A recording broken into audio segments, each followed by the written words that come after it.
hair moment, everyone. Do you put off washing your hair for as long as possible? I do.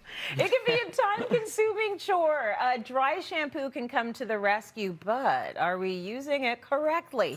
Sal Leonetti is here to tell us the mistakes that we are making with dry shampoo and how to fix them. And Sal, there's a lot of them. We're doing a lot of things wrong. Well, you know, the thing is, they've come a long way, Yeah. right? Dry shampoos from what they used to be compared to now, they cater to anyone in any lifestyle. And you even have ones that kind of cover the gray between colors, which is like double the benefit, right? Absolutely. But there are do's and don'ts. There are do's and don'ts. So the first mistake, and one of the biggest mistakes we're making, is that we all think that these are a miracle in a bottle. Yes, and they're not. They're not. These are to get you through those few extra days without washing. Right. It's made to absorb that excess oil in the scalp, right? If you're on day 6, 7, and you're still dry shampooing, it might be time to shampoo your hair. Right. Right? It's not cleansing the scalp, right? It's not cleansing the hair, which is, you can't replace a shampoo and conditioner.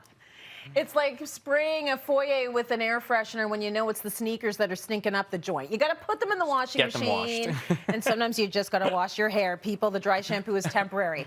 What is our next mistake? So our next mistake is spraying it too close to your scalp. Yes. Okay. It creates that residue, that chalkiness that some tend to do. You know, you want to keep it 8 to 12 inches away from the head.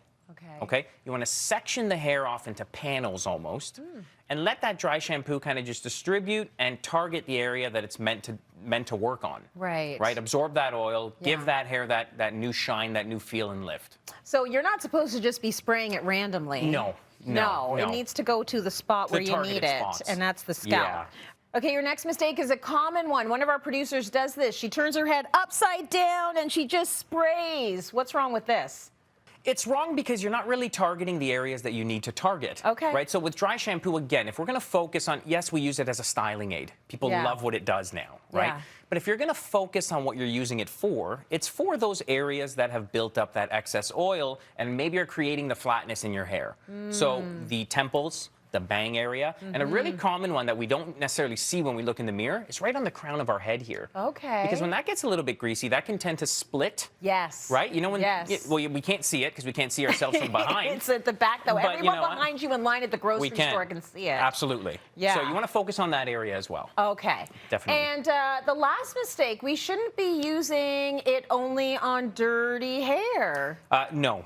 Not dirty hair because it's, like I said, it can be used as a styling aid as well. Okay. Okay. Now, there are some women that have finer hair that tend to use it as a styling aid before they add anything else to their hair because it just gives it that little extra grit to allow the hair to be susceptible to building on and to creating a good foundation with. Okay. Right? So, definitely give it a try for different reasons, right? So it's almost like a volumizer. It can be. It can be a volumizer. Absolutely. You know what else I would use it for? And you're probably going to say this is wrong. Hair perfume. Well, yeah, They smell so good. They really do. I think that's why us hairdressers, when we use it in the salon, we spray it everywhere. Yeah. Because it just smells so good around us. It smells so good. Right? Yeah. Okay, so between me and you, how long can you actually really wait to shampoo your hair? And I know it's different depending on the texture of your hair. Is. Like if you've got kinky, coily hair, you know, I was raised with a once a week shampoo, usually on Sundays. Yep. What would you say if you have like a thinner or silkier hair? How long can you go? You know, if you're very fine, thin, and silky,